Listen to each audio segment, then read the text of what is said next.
We got a lot of people here. So before moving on to the actual presentation, I'd like to start off with asking the audience, you guys, one question.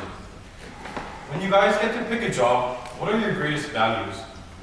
Money. It could be salary, or like the working environment these days, maybe commuting time, or maybe even in these days, it could simply be wherever that hires you. Now let's think of this in a little different aspect. Would your answer to the same question stay exactly the same if it was 30 years earlier? What about 30 years after? Now putting this in mind, great evening guys. My name is Juhyun Lee from majoring in business administration. And today, I'm going to be talking about the corporation culture of Korea. To be more specific, I'm going to be talking about the historical background of the corporation culture, examine the main flaws, and then look at the possible changes that could take place. So now let's get started. Since the seminal movement of the Park Chung-hee's regime, Korea was in unison to re-establish the infrastructure and the living environment from the harsh chaos of the Korean War. The movement started by the modernization of agricultural activities and gradually moved on to urban cities and factories. And the specific contents of it included providing extra subsidies to the villages that progressed the most. And this created a whole new culture of labor and competition. This means that there were extra hours of working labor and also a performance-oriented value throughout the whole country. Based on this passion, we can say that Korea has grown up to work heavily and aggressively to obtain high return. So what does this mean?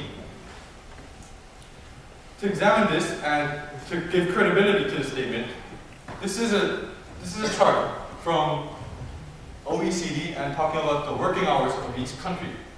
Korea, not pretty surprisingly, ranks second place here. This means that Korea is working very much hours and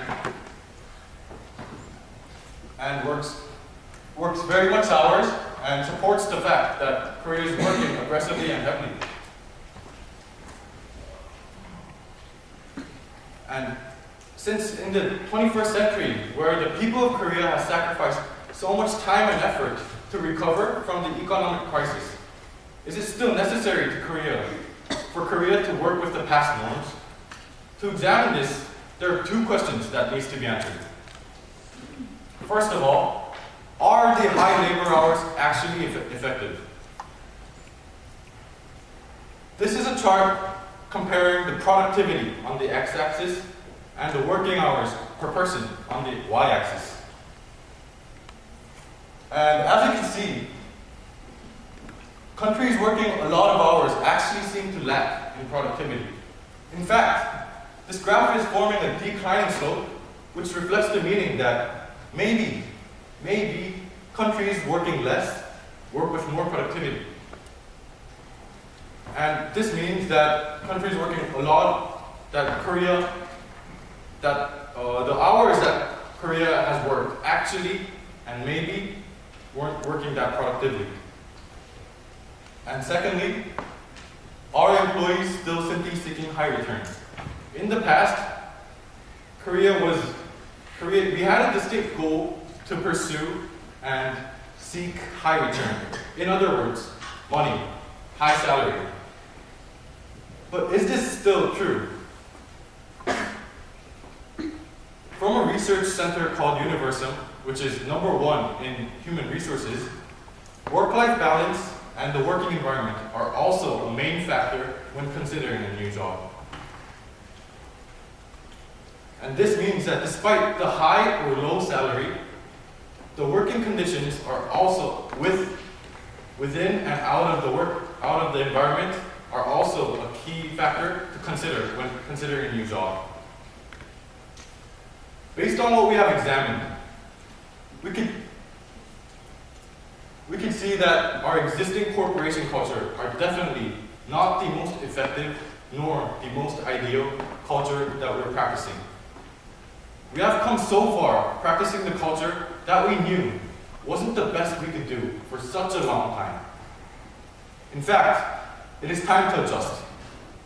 Just like as someone said, wise men fix their own through other people's faults. It is time that Korea also changes and make corresponding changes to make a better future. Thank you for listening.